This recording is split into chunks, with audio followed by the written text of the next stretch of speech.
মৰমৰ ছাত্ৰ ছাত্ৰীসকল, আজি মই তোমালোকক পদাৰ্থৰ ধাতু আৰু অধাতু এই লেসনটোৰ মই শেষৰ তোমালোকৰ 10 নম্বৰ আৰু 11 নম্বৰ এই প্ৰশ্ন দুটা মই কৰি পেলাই তোমালোকক বুজাই দিবলৈ লৈছো। ভালদৰে চাই যাবা আৰু মনোযোগ দি যাবা, তোমালোকে বুজি পাবা।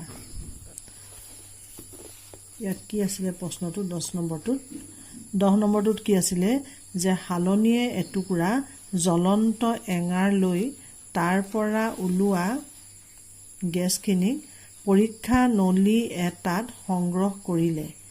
এতিয়া প্ৰশ্নটো কি দিছে যে প্ৰশ্নটো দিছে যে তেওঁ কেনেদৰে গেছটোৰ প্ৰকৃতি জানিব পাৰিব। ইয়াত কি কৈছে, এঙাৰৰ কথা কৈছে। এঙাৰ, জ্বলন্ত এঙাৰ। এঙাৰ মানে হৈছে কি, কাৰ্বন। এঙাৰ মানে হৈছে কাৰ্বন। এতিয়া উত্তৰটো আমি কি বুলি লিখিব লাগিব যে সেই গেছখিনি কথা কৈছে যে গেছখিনি সংগ্ৰহ কৰা পৰীক্ষা নলীটোত কেইটোপালমান পানী মিহলি কৰি ভালদৰে জোকাৰি দিয়া হ'ল। নীলা লিটমাছ কাগজ এখন দ্ৰৱণটোত ডুবাই দিয়াত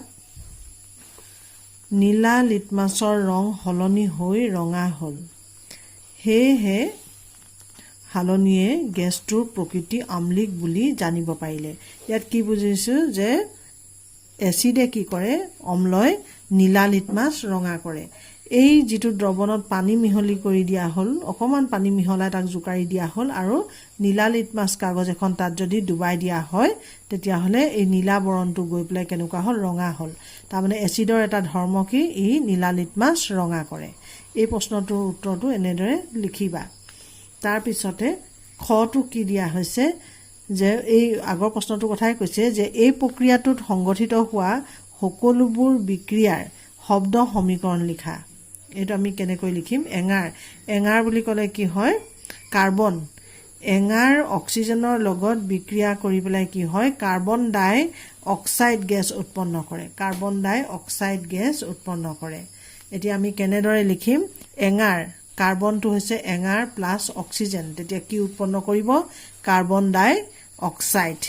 তাৰপিছত ইটো কি লিখিম যে কাৰ্বন ডাই অক্সাইডক যেতিয়া পানীৰে সৈতে বিক্ৰিয়া কৰিলে তেতিয়া কি এচিড উৎপন্ন কৰিব, কাৰ্বনিক এচিড। এইটো মনত ৰাখিবা, কাৰ্বনিক এচিড উৎপন্ন কৰে।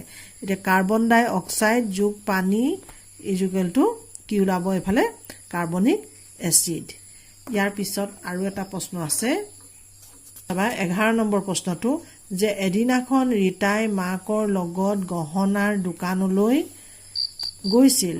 তেওঁৰ মাকে সোণাৰীজনৰ এডাল পুৰণি সোণৰ গহনা পালিচ কৰিবলৈ দিলে আৰু পিছদিনা তেওঁলোকে যেতিয়া গহনাডাল ঘূৰাই আনে তেতিয়া তেওঁলোকে দেখিলে যে গহনাডালৰ ওজন সামান্য কমিছে। ওজন হ্ৰাসৰ বাবে তোমালোকে যুক্তি সহকাৰে এটা কাৰণ দেখুৱাব পাৰিবানে বুলি সুধিছে। এই প্ৰশ্নটোত কি কৰিছিলে যে ৰীতাই কি কৰিছিলে, মাকৰ লগত গহনা দোকানলৈ গৈ পুৰণা এডাল গহনা পালিচ কৰিবলৈ দিছিলে, কিন্তু যেতিয়া সেইডাল আনিবলৈ গ'ল তেতিয়া গহনাডালৰ ওজন কি হ'ল, হ্ৰাস হ'ল। হ্ৰাস হ'ল মানে কমি গ'ল।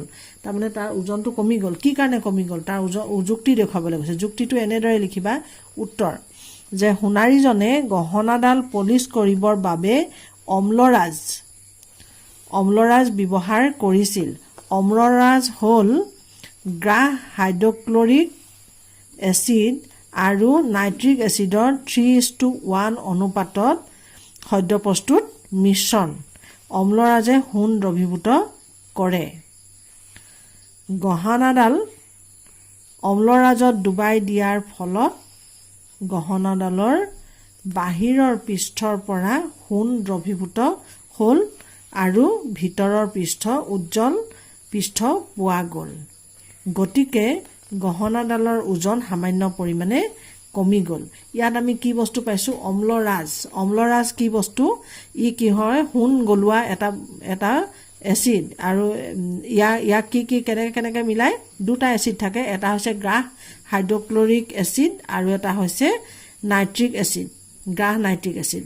এটা গাঢ় হাইড্ৰক্লৰিক এচিড আৰু এটা হৈছে গাঢ় নাইট্ৰিক এচিডৰ সদ্য প্ৰস্তুত মিশ্ৰণ আৰু মিশ্ৰণটো কিমান অনুপাতত থাকিব লাগিব 3:1 অনুপাতত থাকিলে আৰু ই সোণটো কি কৰে দ্ৰৱীভূত কৰে ওপৰ যিটো লেতেৰা আছিল অপৰিষ্কাৰ অংশটোত সেইটো অংশ কি কৰি দিলে বুলি কৈছে বাহিৰৰ পৃষ্ঠ সোণটো হি গলাই দি পেলাই অকমান দ্ৰৱীভূত কৰিলে আৰু তেতিয়া যেতিয়া বাহিৰৰ পৃষ্ঠটো গলি গল দ্ৰৱীভূত হ'ল তেতিয়া কি হ'ল ভিতৰ চিকচিকিয়া যিটো উজ্জ্বল পৃষ্ঠ পোৱা গল গতিকে গহনাডালৰ ওজন সামান্য পৰিমাণে কমি গল এইকেইটা প্ৰশ্নৰ উত্তৰ কৰিবা আৰু বাকিবোৰ চেপ্টাৰৰ মই উত্তৰবিলাক দি থাকিম